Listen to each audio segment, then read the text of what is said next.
ሰላም ጤና ይስጥልን የሪያሊቲ ሚዲያ ተከታታዮች ለዕለቱ የተዘጋጁትን መረጃዎች ይዘንላችሁ ቀርበናል። እስከ መጨረሻው እንድትከታተሉ ጋበዝናችሁ። አሁን በቀጥታ ወደ መረጃዎቹ እናልፋለን።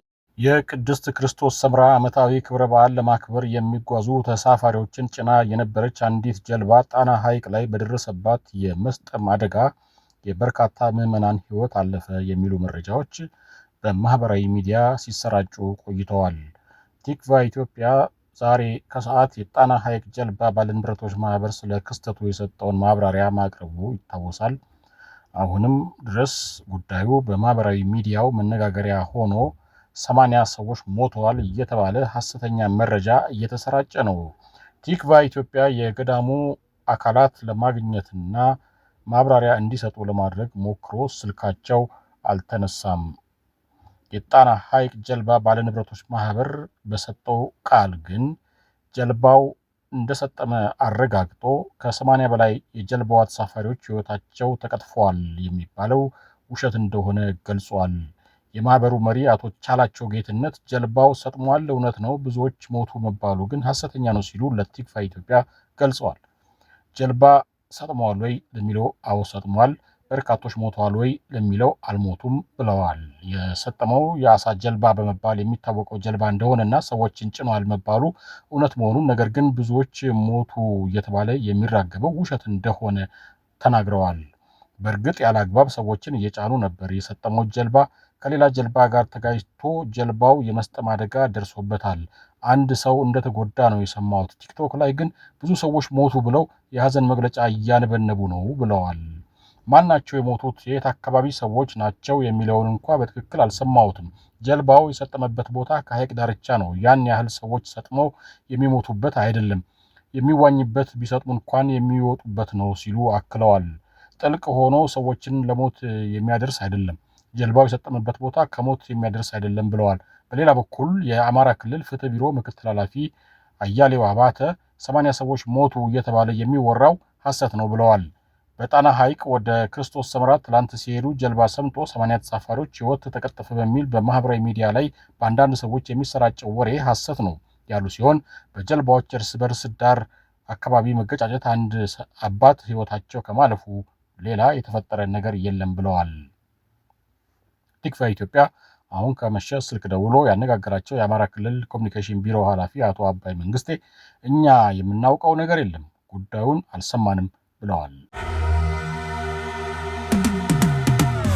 የኢትዮጵያ ብሔራዊ ቡድንና የባህር ዳር ከተማ ክለብ ተጫዋች በነበረው አለልኝ አዘነ ላይ በተፈጸመው አሰቃቂ ግድያ ዙሪያ የተከፈተው መዝገብና የይግባኝ ሂደት ዛሬም በበርካታ ስፖርት አፍቃሪዎችና የፍትህ ፈላጊዎች ቀልብ እንደሳበ ቀጥሏል።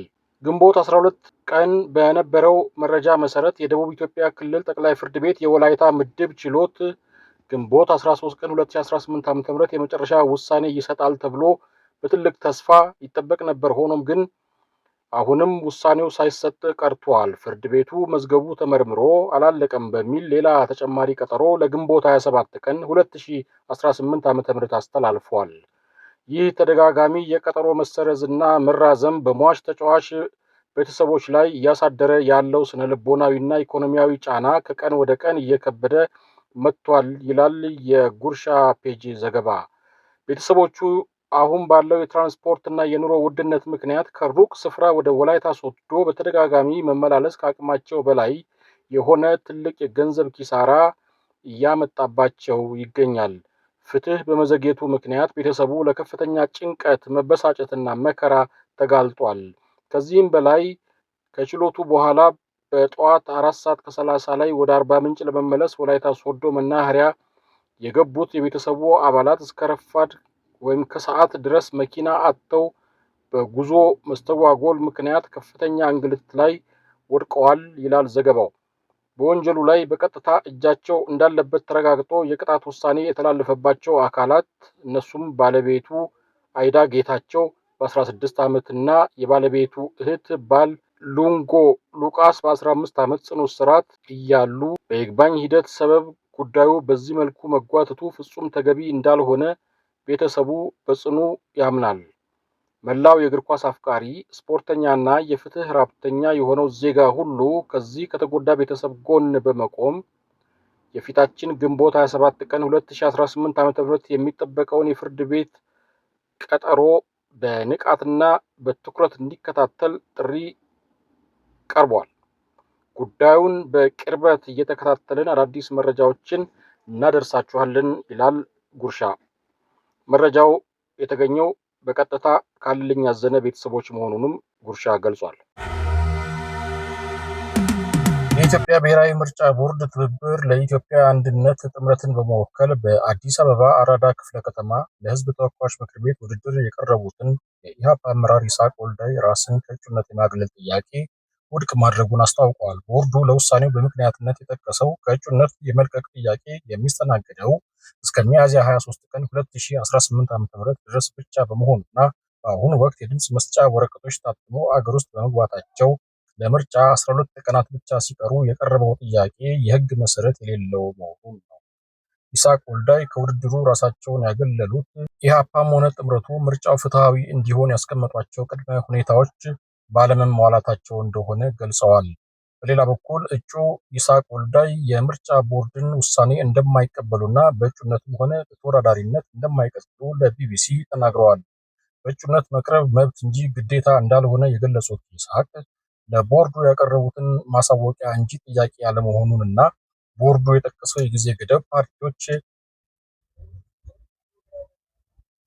ሌላ እጩ ለመተካት በሚፈልጉበት ጊዜ ብቻ የሚሰራ መሆኑን ተከራክረዋል።